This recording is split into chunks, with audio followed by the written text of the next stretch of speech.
Presyo kan sili sa merkado publiko sa syudad ni Nagan naghuros nin haros sang ₱200. Uyan report ni Rosie Nieva.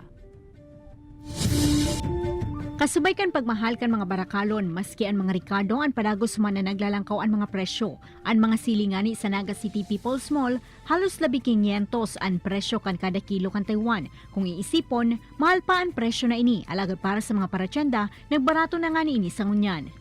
Kan mga nakalihis na aldaw kaya, nagpakol sa haros 600 ang kada kilo ka ini.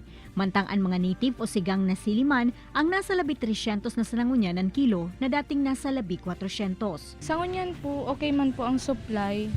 Kang last week po, ning kulang po si supply tang mga sili. Kaya po naggrabe si taas kang sili. Nakakabawi na po si mga nagtanom. Tapon kito pong low pressure. Naraot po ba si tanom nila. Ngunyan po nakakabawi naman. Kaya nagbabara-bara to ang gulay sa sili.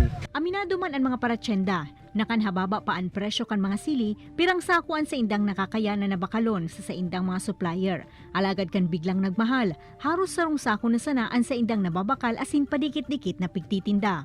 Ano po, kang dati, kang dikit lang kang mura, nagtatatlong sako, 5 sako. Pero ngayon, halos konti na lang, 1 sako na lang yung nabibili namin.